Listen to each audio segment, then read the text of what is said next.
ଯଶସ୍ୱିନୀ ମିଶ୍ର।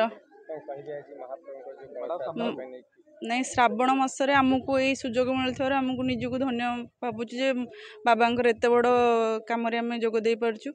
ଆଉ ଆମେ ଭାବିନଥିଲୁ ଆମେ ଆସିକି ରହିବୁ ବୋଲି, ତାଙ୍କର ଡକରା ଯୋଗୁଁ ଆମେ ଏଠିକି ଆସି ପହଞ୍ଚିଛୁ। ଆଉ ତେଣୁକରି ଏଇସବୁ କାମରେ ଯୋଗ ଦେଇଥିବାରୁ ଆମକୁ ନିଜକୁ ଖୁସି ଲାଗୁଛି। ଆଉ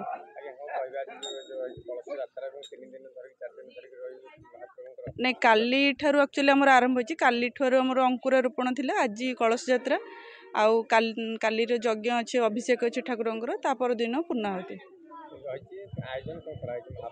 ମହାପ୍ରଭୁଙ୍କର ଆୟୋଜନ ଭକ୍ତଙ୍କର ଖୁସିରେ ତାଙ୍କର ଇଚ୍ଛାରେ ସବୁ ଚାଲିଛି। ଆୟୋଜନ ଆମେ କିଛି ନୁହଁ, ଆମେ ନିମିତ୍ତ ମାତ୍ର। ଆମେ ବି କିଛି ସେମାନେ ତାଙ୍କ ଭଗବାନ ମାନେ ପ୍ରଭୁଙ୍କ ନିର୍ଦ୍ଦେଶରେ ଆସିଛୁ।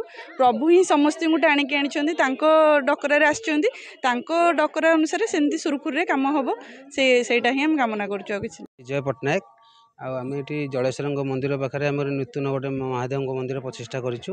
ଜଳେ ମାର୍କଣ୍ଡେଶ୍ୱର ତାଙ୍କ ନାଁ ଦେଇଛୁ, ଜଳେ ନାଗେଶ୍ୱର। ଆମେ ଏଠି ସାହିର ବାସିନ୍ଦା ହିସାବରେ ଆମେ ଗୋଟେ ମନ୍ଦିର କରିଛୁ, ସମସ୍ତଙ୍କ ଯେମିତି ଶରୀର ଆଗ୍ରହ ରହୁ।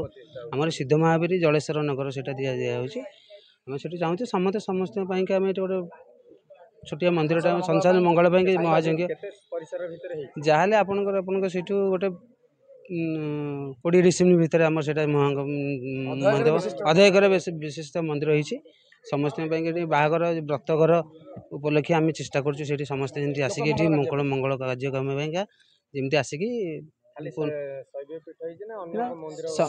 ଶୈବ ପୀଠ ହେଇଛି। ଆମେ ସେଠି ଯେମିତି ଲୋକ ବିବାହ ବର୍ତ୍ର ସେଠି ଜନ୍ମ ଉତ୍ସବ କରିପାରିବେ, ଆମେ ସେଠି ଚାହୁଁଛୁ ଯେମିତି ଆମ ଅଞ୍ଚଳର ଲୋକ ଆସିକି ସେଠି କରିପାରିବେ। ସେଥିପାଇଁ କରୁଛୁ ଗୋଟେ ନୂତନ ମନ୍ଦିର। ଆମର ଗୋଟେ 2000 ଲୋକଙ୍କ ପାଇଁ ପ୍ରସାଦ ସେବନ ବ୍ୟବସ୍ଥା କରୁଛୁ, ଗୋଟେ ଭଜନ ସମାରୋହ ବ୍ୟବସ୍ଥା କରିଛୁ।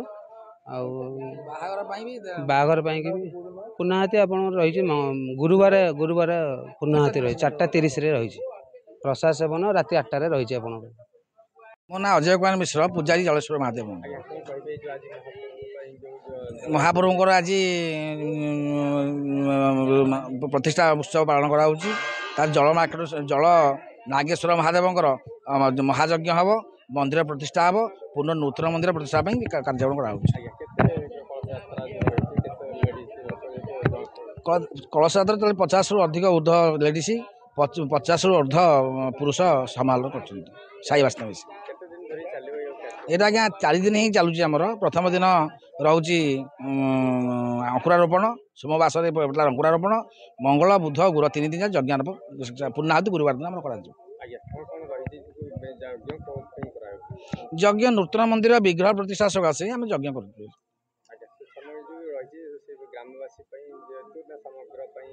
ସମଗ୍ର ବିଶ୍ୱ ଶାନ୍ତି ପାଇଁ, ଗ୍ରାମବାସୀ ଶାନ୍ତି ପାଇଁ, ସଂସାର ଶାନ୍ତି ପାଇଁ ଆମେ କରୁଛୁ।